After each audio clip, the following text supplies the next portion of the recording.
Let's welcome our guest speaker, Cecil Fielder.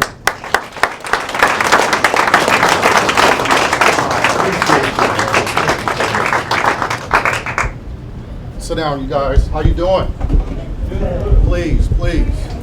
I'm good. I'm good.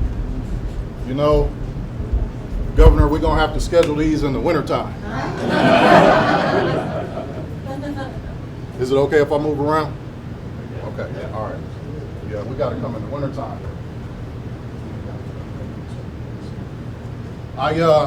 Man, I don't even know where to start. I was driving over, and I said, okay, what you got for me? He said, I'll meet you there. So you tell me that every time. I need something to go in there with. He says, I'll meet you there, and I'll give you something to give him.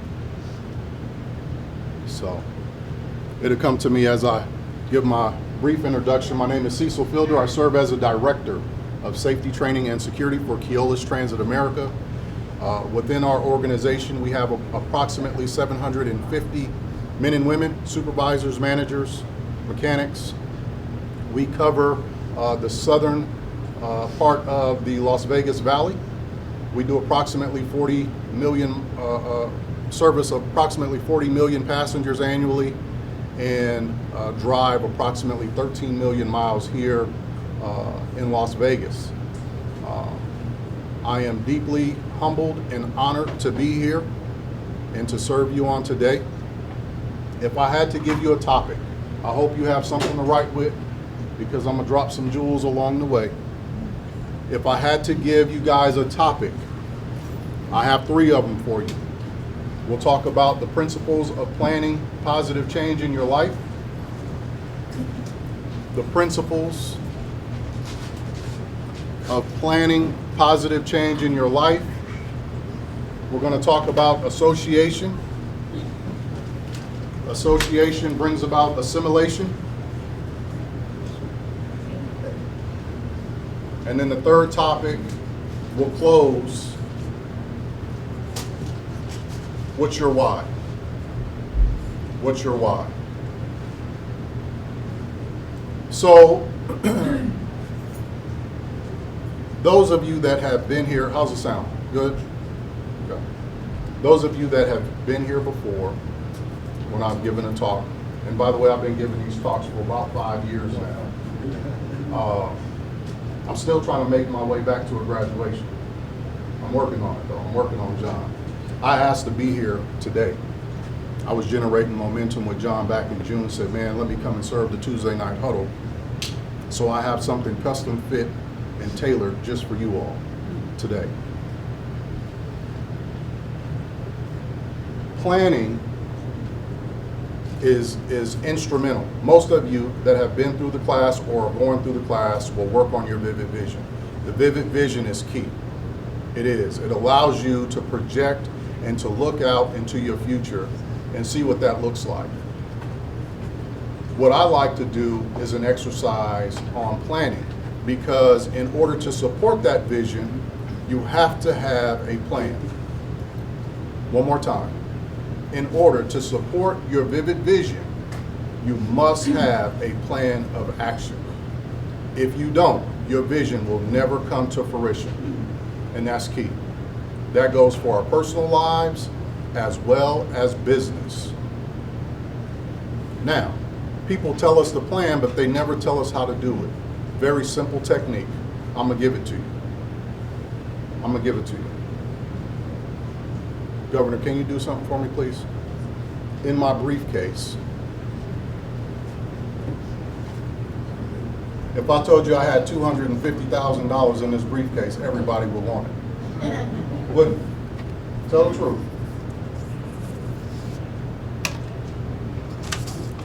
If I told you that I had $250,000 in this briefcase, everybody will want it. The reality, however, is that $250,000 is okay. $250,000 would kill half of us. Oh no, I'm preaching good, I already know. 250 would kill half of us. The other half of us wouldn't know what to do with it. Let me make it plain. Some of us haven't gotten over our addictions and vices, and 250,000 would put us 6 feet in the dirt. The other half of us that wouldn't know what to do with it, you would spend it and would not invest it. Typology. We're so busy trying to put a quarter in the Wheel of Fortune machine to hit $250,000, but the truth be told, God's saying you're not ready for 200. You're not ready for that jackpot. So, a couple of quick techniques on planning. 7 goals and objectives that you want to achieve this year. We got 6 months. If I'm reading this thing right, we got 6 months left this year. I want you to write down 7 goals and objectives that you want to achieve this year. 7 goals and objectives. Make them simple. Make them simple. For some of us, it may be to learn how to cook. To learn how to cook. For some of us, if you don't have a 750 FICO score or better, for some of us, it may be simply writing down improved FICO score. That's the goal.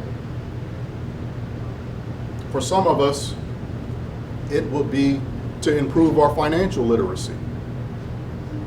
What am I going to do with 250,000 once I get it? Improve financial literacy. For some of us, it may be how to become a better father. How do we do that? Write that down. That's the goal. And you make it your own. But under each goal and objective that is written down, you must, underline must on your notes, you must write 5 to 6 action items to achieve that one goal.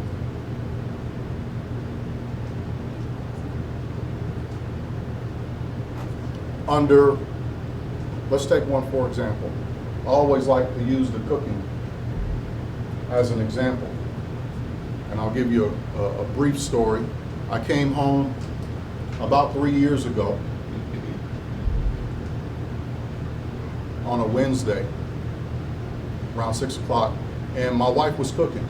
Good spirit in the house, everything was good, children were in good spirits, my wife was cooking, but I had this conviction that came over me. And the conviction was, so what, you've been at work for 10 hours today, you can still come home and serve this household.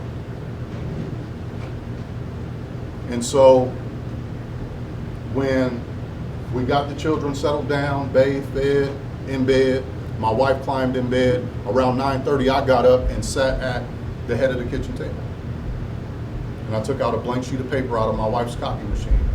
And on the top, I wrote down, learn how to cook. A wise woman once said, if you can read, you can cook.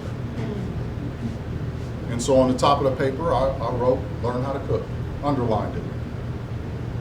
Immediately under it, I started jotting down action items. The first action read, go to Walmart and purchase the Pioneer Woman Cookbook. My wife loves Ree Drummond, the Pioneer Woman, and I know that if I make one of her recipes, my wife will eat whatever I make. That was the first action. Second action said, upon purchase of this cookbook, you must identify 2 recipes that you know you can make. Stop. That was the second action. The third action said, write down those recipes on 2 separate index cards. Stop.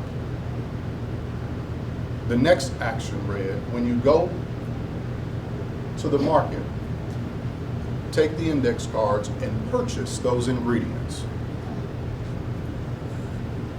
The last action read, upon 30 days of purchasing this cookbook, you must, and I underline must, you must make these 2 recipes.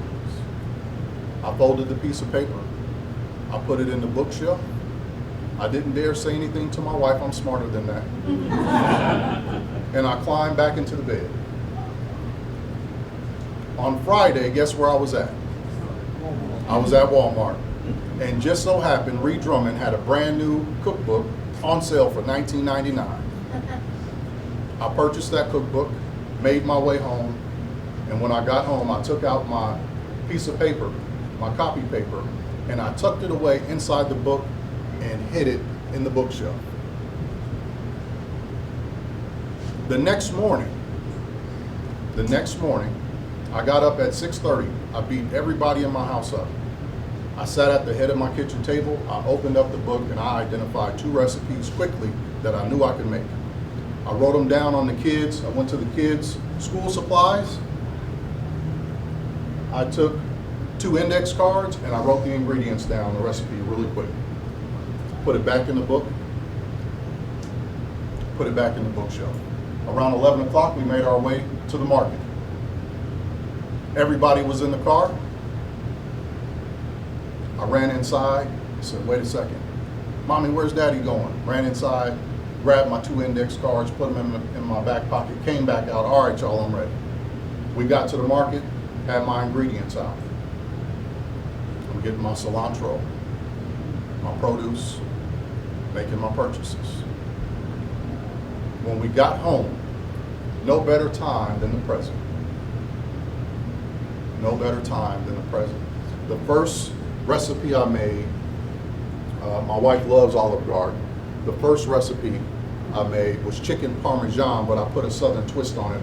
I deep fried my chicken breast, and then I put it in a bed of marinara and melted the cheese on top. It was a hit. My wife said, what's going on? I said, nothing, baby, I want to serve the house.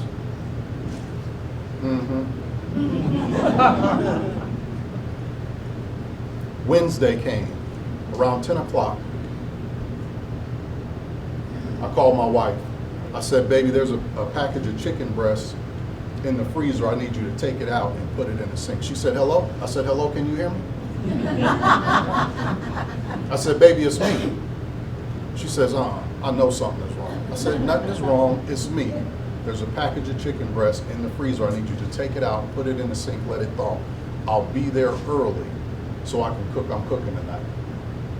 She says, I gotta see this. I came home early, you guys. My second recipe I made was green chili chicken and cheese enchiladas with Spanish rice and beans, homemade. It was a hit. Followed the recipe. It wasn't rocket science. That was 3 years ago. I fast forward to today, 2019. I average 3 meals a week. I cook on the regular. In fact, every Saturday, Sunday, guarantee I'm cooking. And I try to squeeze in one day during the week to take some of the pressure off of my wife. The moral,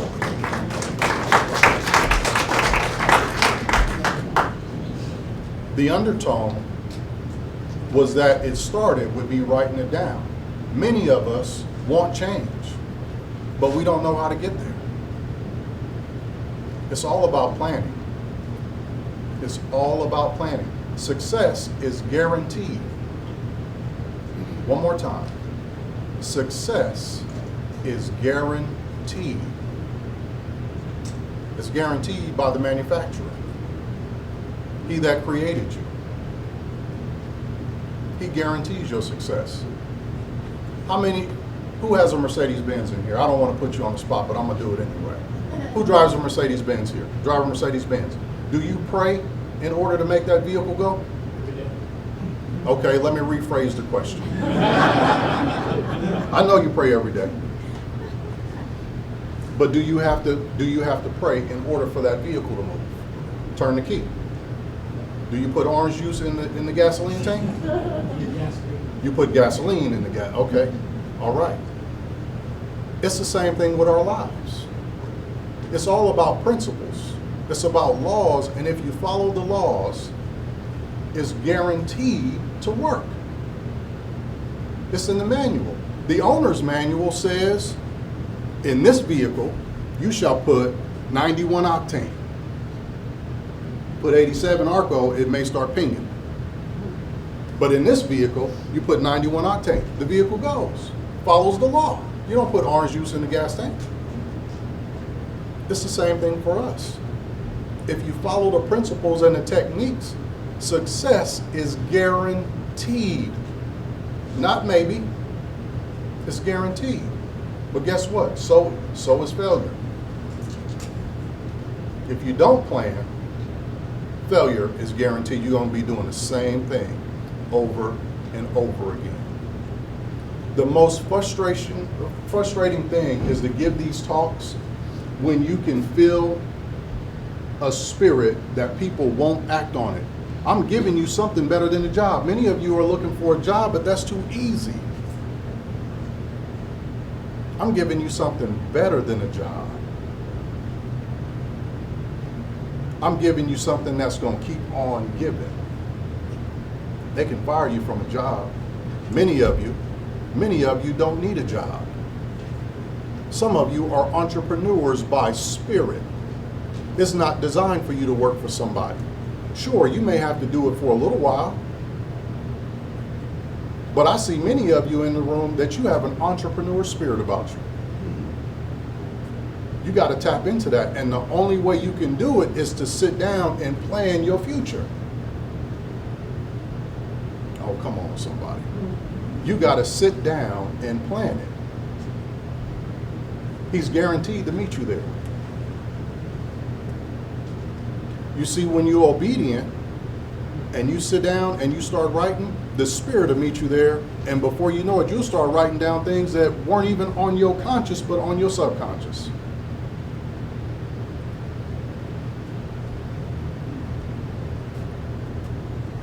Every year,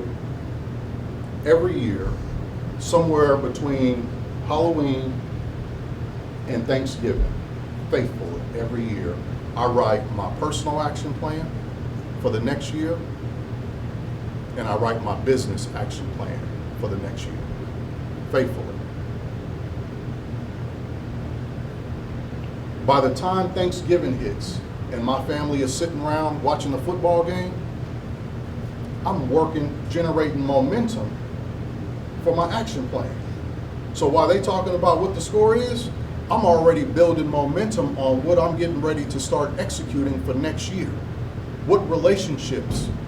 My relationship with Jon Ponder started from an action plan. I wrote down deliberate, concentrated focus of who my friends were going to be in 2014. Jon Ponder happened to be one of them. You have to customize every aspect of your life. You must. That is how you yield change.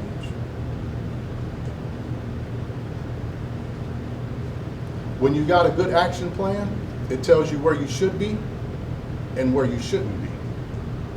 Who you should be with and who you shouldn't be with. Those of you that are just coming home, this is not a place to start dating. Oh, I know it's about to get uncomfortable. Those of you just coming home, this is not a place where you want to start dating. You want to spend time with you. And when boo-boo starts pressing up and wants your telephone number, you say, let me see your action plan. What does your future look like? Y'all laughing. And if he can't open up his action plan and your name is not scribed for 2020, he's not the one.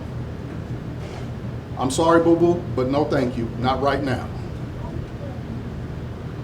My wife is scribed all through my action plan. Her name. Things that I'm working on her behalf. We've been together closer to 10 years. We newlyweds, been together closer to 10 years. My wife has never read one of my action plans. I used to find it offensive. And he let me know she doesn't have to. She doesn't have to read it.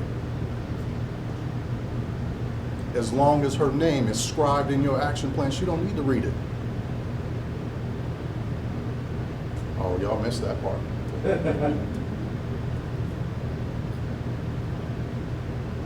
The greatest gift a man can give a woman, two things: security and work. I'm gonna give it to you one more time. The greatest gift, the greatest gifts a man can give a woman: security,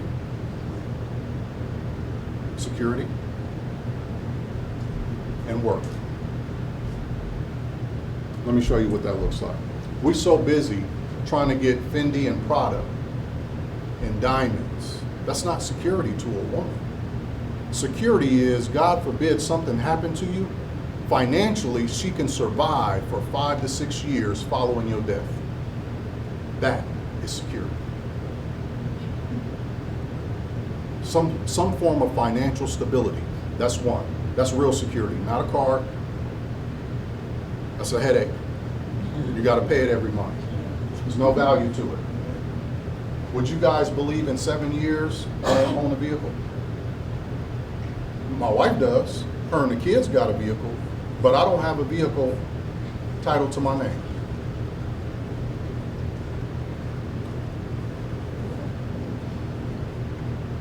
Handbags, things, that's not security. My wife wants to know, God forbid, if I can't go to work tomorrow, she can still keep the lights on for several years following. So work on your security for your woman. Number 2 is work. God gave man work before he gave her a helpmate. God gave man work before he gave him a helpmate. My wife for years she worked many years. 3 years ago, I wrote down in my action plan to work my wife out of a job because it was too much of a headache to run the kids back and forth. Who's gonna pick them up? Baby, the house does not function well when you were working.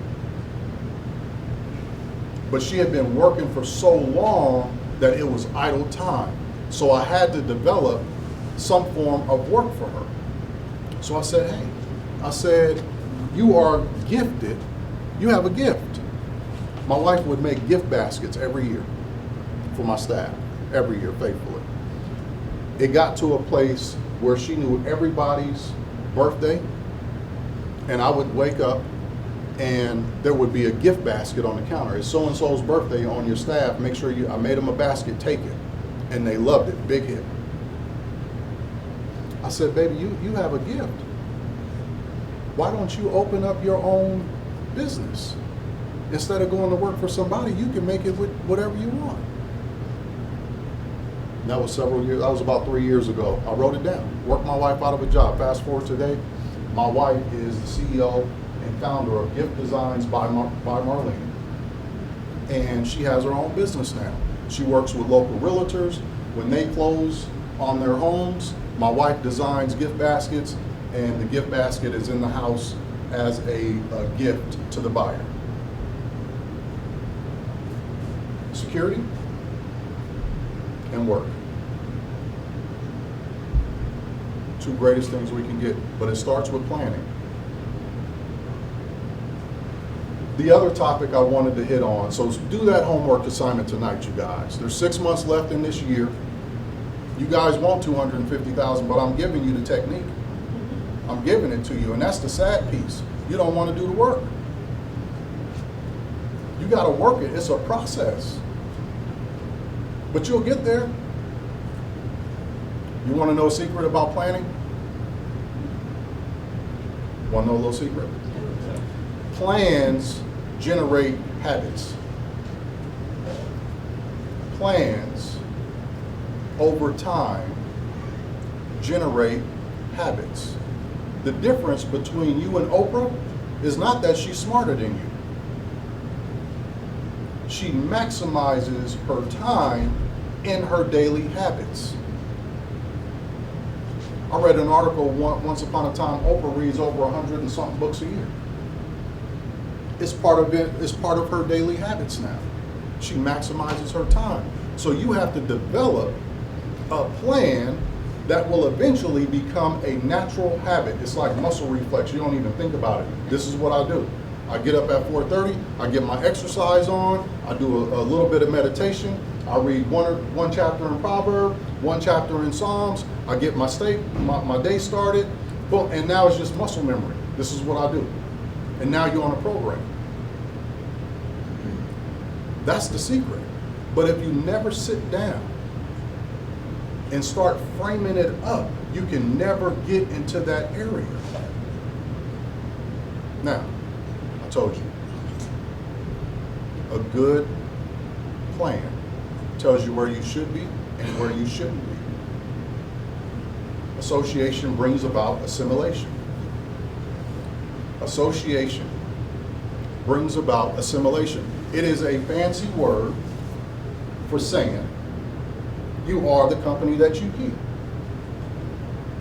A lot of us are in our condition and are where we are at this point in life because of who is in our immediate circle. Plain and simple. You want to be a healthcare professional, but you're not hanging out with healthcare professionals. You want to be an entrepreneur, but you're not having coffee with people that own their own businesses. I wanted to be a professional speaker. I started hanging out with speakers. I wanted to figure out an avenue, a corridor where I can start giving back and giving people what has blessed my life. I'm not the smartest in this room. I don't have accolades. I didn't go to Princeton, Harvard, Yale, Columbia University. I didn't go to an Ivy League school. I'm what they call untutored. No formal education. I pieced it together. But I'll outwork just about everybody in here. Some of y'all look rested. Y'all should be looking tired. We more comfortable with getting sleep than we are trying to figure out what's our next move. And I hear you, I know you want it, you say you want it, but the proof is in the pudding, it's in your actions. Who you rolling with? Some of us itching to get back. As soon as 7:45 hit, we right back on the block. You are the company that you keep. And that also goes for family members. Be careful. If your mom is occupying your time in your ear about what your sister is doing for 2 hours every day, man, that 2 hours you could have been focusing on your plan, reading some type of financial book, or doing something that's going to gear you toward your future. Be careful of who's in your camp. Do inventory. Do an assessment.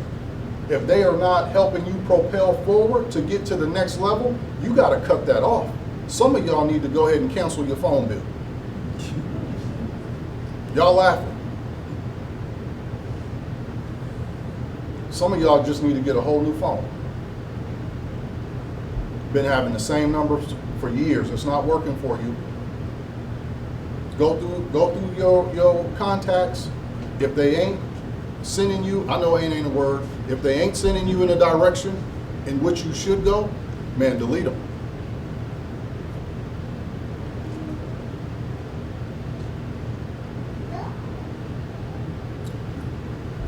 I'll close with this.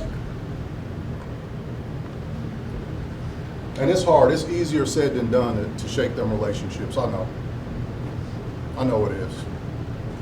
I've overcome alcohol misuse, substance abuse, stop smoking cigarettes, easy stuff. Walk in the park. You know what the hardest challenge for me was? Staying off 139th and Parmalee, Central and Rosecrans, from a little town called the CPT. That was the hardest thing for me, was to shake some of my past association. I dropped tears. I'm talking crocodile tears. I dropped some tears. It is the hardest thing to do out of everything that you're faced with. But I promise you, if you change your environment change the people that are currently in your immediate circle, people that are toxic, your life will take off in a whole new different direction, I promise you. Is it gonna be hard? Yeah. Is it gonna be easy? No. Even tonight when you get home, 9 o'clock, some of you have been at work all day, and now you're here at the huddle. At the huddle, you're gonna be mentally exhausted when you get home. And many of you are going to climb into bed and you're not going to do this assignment. Today should be the start of a new beginning. 7 goals that you have for the remaining of this year. Let me ask this question and then I'm going to go ahead and close. What is your why? Think to yourself. What's your why? What got you up this morning at 4:30? What gets you out of bed every day? What keeps you from calling in sick from work? What is your why? You got it?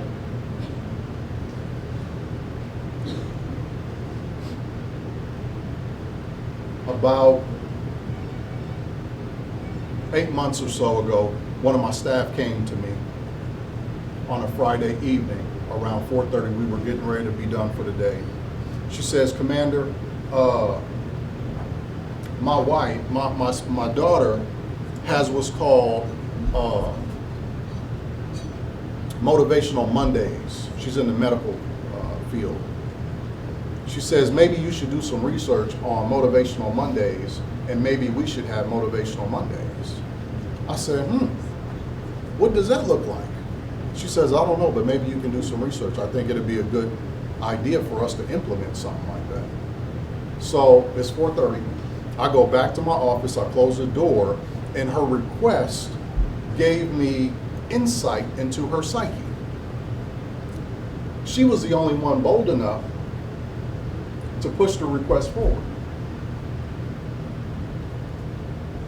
I sent out a meeting invite. In the subject line, it said, why Mondays? 9 a.m., employee parking lot, wear some comfortable shoes. At that time, it was a little chilly. Wear a sweater, no smoking. 9 a.m., employee parking lot. Boom, sent out the meeting invite to all my staff. 9 o'clock, Monday morning comes, my team is kind of in a half circle huddled up in the employee parking lot. They were looking at me like, man, here go Mr. Fielder again, he on something else.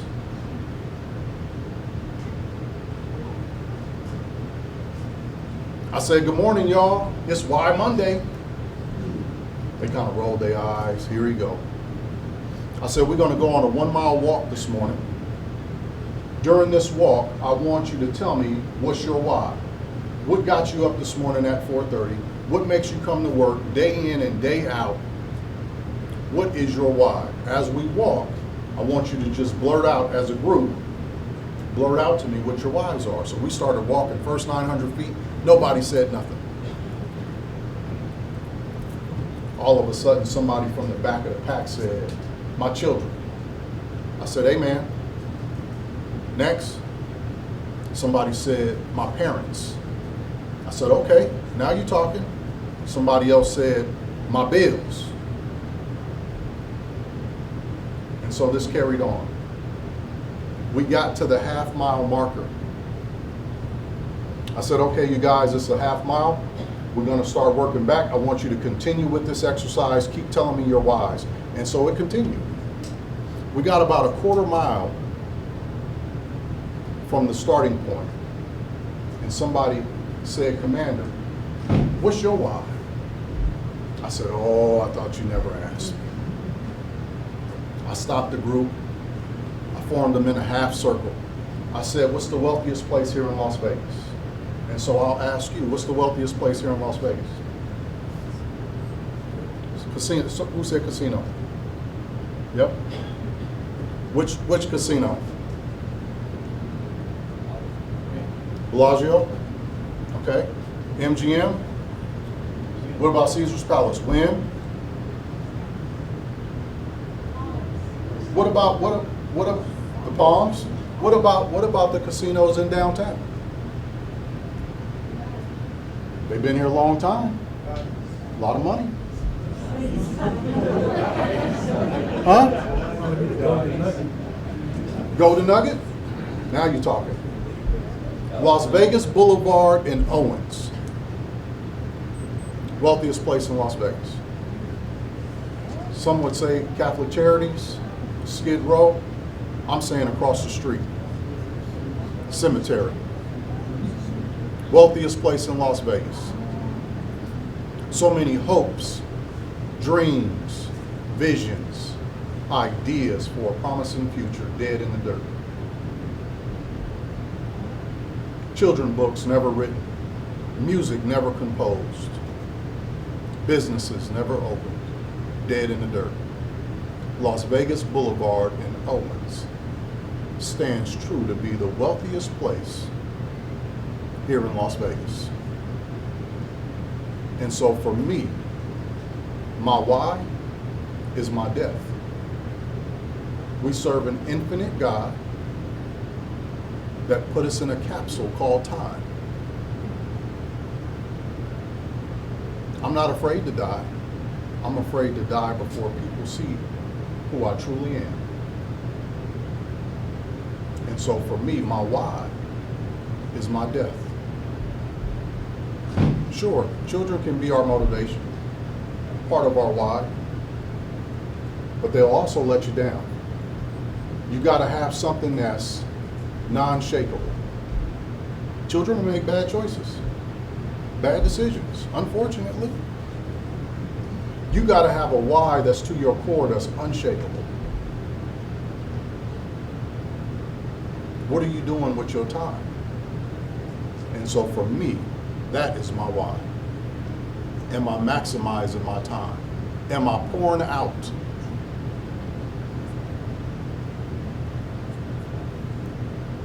So I'll leave that with you. Dwell on that, think about it, identify what your why is. 2, do the assignment. Write out your goals for this year. And then before you get to 2020, somewhere around Thanksgiving, start writing down your goals for 2020 and start generating some momentum. I promise you, your life will never be the same. But if you don't plan, you're playing to fail. I promise you. All right. God bless you all. Thank you for your time this evening. I hope I helped somebody.